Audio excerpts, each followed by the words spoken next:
Olá, meninas, segundo ano. Eu quero comentar aquele texto que eu pedi para vocês fazerem a leitura, né? Eram aí muitas páginas para leitura, mas só vamos fazer um comentário porque ele é um desdobramento do que terminamos da aula passada, de falar sobre o contexto da Segunda Guerra, Guerra Fria, né? Então é capítulo 2 aí do livro, Grandes Atores da Geopolítica do Mundo Atual. Então é um desdobramento que havíamos falado, então vamos iniciar aí a nossa discussão sobre isso. Podem ver que o contexto da nova ordem mundial, ela passa a ser redefinida após o colapso do socialismo, né?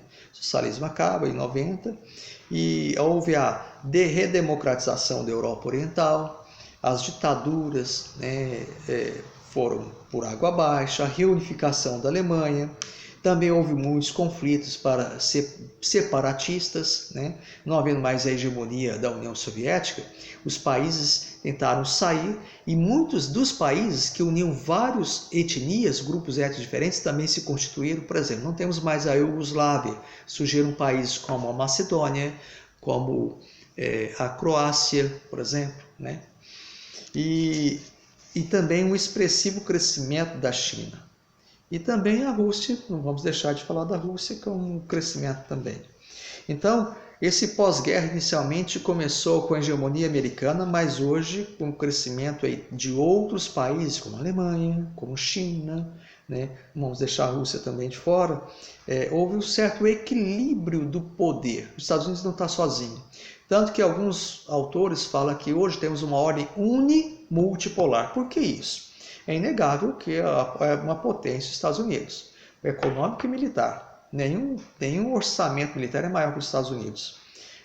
Mas a União Soviética, desculpa, a União Europeia, o bloco econômico, a União Europeia, está aí para rivalizar com os Estados Unidos no campo da economia. Assim também a China, né, que é um dos centros de maior produção industrial no mundo, né, então um poder político muito grande. Bem, vamos lá. A Rússia tem um grande poder militar, mas grandes dificuldades para passar da sua economia planificada para uma economia de mercado, né? E os Estados Unidos passou a perder muita influência por conta disso, né? Da participação de outros países, né? Aí a gente tem, por exemplo, Japão e Alemanha. Durante a Guerra Fria, eles foram impedidos, os dois países, Japão e Alemanha, impedidos de produzir armamentos. E o que eles fizeram?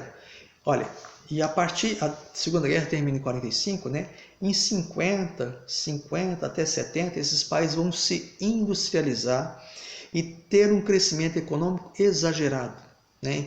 Totalmente destruídos pós-guerra, mas reconstruídos por conta de que seus investimentos não eram mais em armas, passou a ser em tecnologia e produção, ou seja, investiu em pessoas. É claro, tecnologia e produção, mas em pessoas, num capital. Eu não gosto muito do termo, mas se fala muito hoje em dia, capital humano, que fez com que esses países se despontassem, né?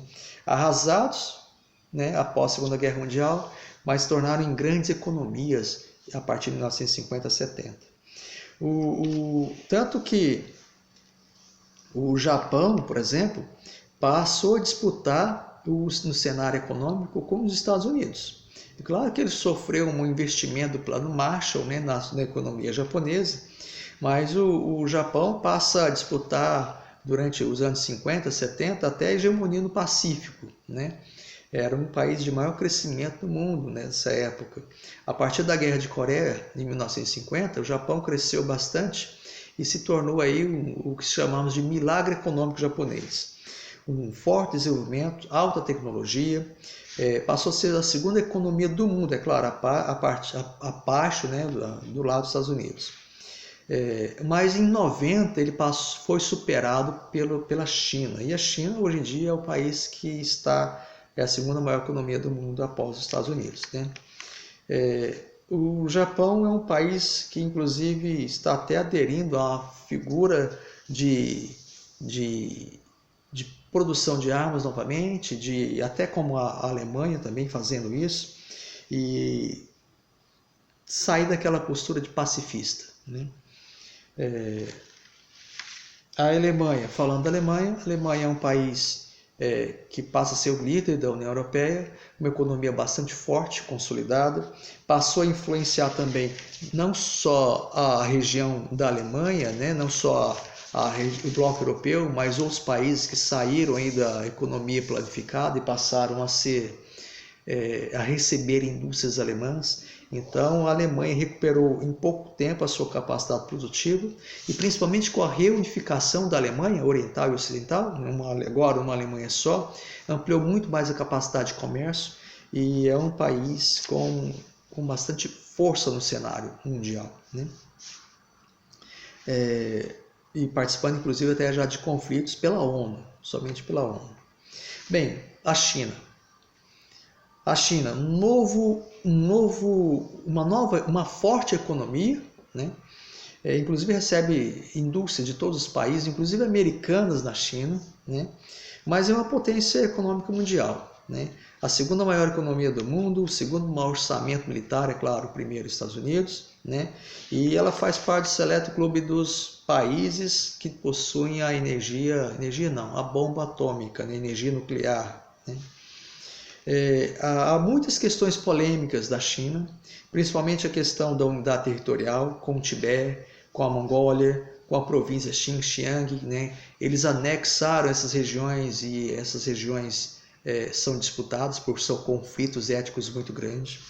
Além de Taiwan, que foi reincorporado pela China e é um conflito grande que há ali pela reincorporação, a população taiana igual a de Hong Kong, não quer a hegemonia política e nem militar chinesa, né? O mar territorial da China ele é muito cheio de pequenas ilhas, então uma disputa da China por essas ilhas, né? Inclusive as ilhas Spratly e Paracelso, a China reivindica essas ilhas. Por que é muito importante? Porque ele é uma circulação, uma das maiores circulações fluviais de economia, né, de produção, de levar para os países produtos. Então é uma rota comercial muito grande, além também de ser produtora essa região ali de gás e petróleo. Então a gente pode ver que a riqueza, né, muito importante nessa região. O importante da China é que ela faz parte aí de parceiros que os Estados Unidos não excluiu, por exemplo, o Afeganistão, o Irã, a Coreia do Norte, né? E ela tenta criar um pacto chamado Pacto de Xangai, fazer uma rivalização com o Tratado Atlântico Norte, chamado de OTAN, que é um organismo militar. Então eles tentam aí criar uma certa hegemonia, né, militar com esses países que fazem parte do Pacto de Xangai. A China ela está presente em várias regiões do mundo. Se qualquer coisa que você compra, você pode ver que talvez é de origem chinesa. A construção do Canal de Panamá, que vai ligar, né, o Oceano Atlântico com o Oceano Pacífico, muito mais profundo, de um calado maior para grandes navios passar do que... Desculpa, falei Panamá e Nicarágua. Porque temos o Canal de Panamá, e a China está construindo o canal da Nicarágua, que é muito maior que o Panamá, né? Passa barcos, né? Navios de um calado muito maior. A China compra várias terras férteis da África para ser o seu berço de produção de alimentos, para atender sua população, porque muita parte da sua população está indo para o mundo urbano e, portanto, para atender a demanda crescente por alimentos. Ela foi uma das pensadoras e criadoras aí do BRICS, que BRICS, a sigla é Brasil, Rússia, Índia, China e África do Sul, captando aí recursos para fazer com que a economia desses países que pertencem ao BRICS se torne mais forte, né? Mas depois da crise imobiliária dos Estados Unidos de 2007, 2008, houve uma desaceleração da economia chinesa, né? Mas uma economia que compete com os Estados Unidos, inclusive poderá competir até militarmente. Hoje ainda não, né? Mas vamos falar um pouquinho da Rússia. A Rússia foi superpotência, né? Ela é uma superpotência não mais econômica, mas militar ainda, né? Por conta das armas militares desenvolvidas durante a Guerra Fria. Mas ela é uma podemos dizer, uma potência também na produção de recursos minerais, como gás e petróleo. Só que o problema é que ela também é tão dependente dessa produção que ela não pode usar isso como arma. Como assim como arma? Ela fornece petróleo e gás, principalmente gás, para a Europa e alguns países ali da região do sul da Ásia. Então ela depende da compra do seu gás natural. A Europa compra gás natural e ela não pode, né, exigir assim, em contrapartida uma ação dos povos da qual ela vende, porque ela precisa daquele recurso.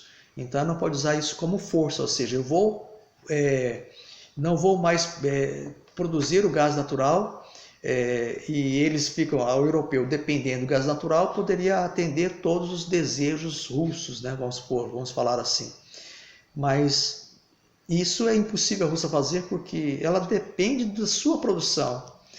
Então quem tem todos os ovos que uma galinha só chocar, não pode dispor da galinha, né?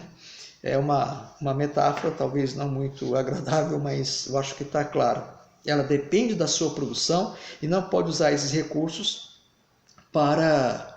como força política, por exemplo, né? Não ela passa a ser uma potência não pelo seu peso econômico, né? Mas somente militar. Beleza? Então vamos lá. Continuando aqui, o atual presidente da Rússia é o Putin. Ele criou uma doutrina, né? Fez uma doutrina chamada doutrina Putin, que representa estrangeiro próximo. O que é isso? É uma área de influência ao país mais próximo ao seu território. Então ele não tem como lutar com a influência tão forte com a influência americana, né? Porque não é uma potência econômica ainda, talvez seja, mas não é. Mas então seu raio de ação se restringe àqueles países mais próximos, porque por isso falamos doutrina Putin.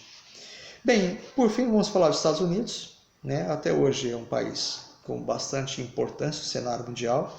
Orçamento militar, nenhum dos países como China, Arábia Saudita, Rússia, Reino Unido, França, Coreia está perto do orçamento militar dos Estados Unidos. Mas ele criou vários tipos de doutrinas para se justificar a sua supremacia ao longo desses anos aí. Vamos citá-las. A doutrina Monroe era América para os americanos. Então era proteção das nações americanas, para não perder na época, né, para a União Soviética. Então América para os americanos, foi chamada de doutrina Monroe. Corolário Polk, o que é isso? Era uma política externa expansionista, né?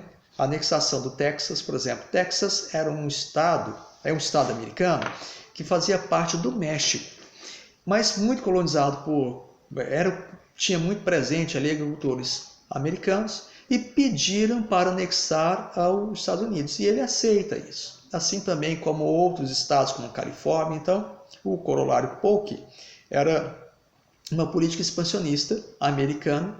Houve, portanto, uma guerra entre Estados Unidos e México, é claro, México perdeu. E isso representa o corolário Polk, política expansionista. E o corolário Roosevelt foi um presidente dos Estados Unidos, né? Ele foi chamado de Big Stick, em inglês significa grande porrete. O que significa isso? Intervenções armadas para preservar os interesses americanos aos países democráticos. Foi o que aconteceu aqui no Brasil. Há uma influência muito grande nos governos que eram favoráveis a uma política próxima lá da China, próxima ali da União Soviética. Então os Estados Unidos fomentou a derrubada de governos democráticos e a instalação de ditaduras na América Latina, especialmente no Brasil. A doutrina Truman marca o início da Guerra Fria. Era para prestar apoio aos países livres, às pessoas livres. Portanto, barrar o avanço, em outras palavras, né? Barrar o avanço soviético. A partir do século XXI, temos a figura em latim Pax Americana. Ou seja, o que é isso? A invasão, o ataque terrorista dos Estados Unidos em 2001, nas Torres Gêmeas, fez com que os Estados Unidos assumisse uma doutrina, na época o presidente era o Bush, assumisse uma doutrina que levou o nome doutrina Bush, que era a doutrina do ataque preventivo. Então, antes de eu ser atacado, eu ataco primeiro, né? E temos uma lei que foi criada, a Lei Patriota, criada justamente para dar o subsídio jurídico para que isso acontecesse. Bem, gente, então esse é o contexto aí da geopolítica do mundo atual, tá joia? Da leitura que eu pedi para vocês fazerem. Obrigado.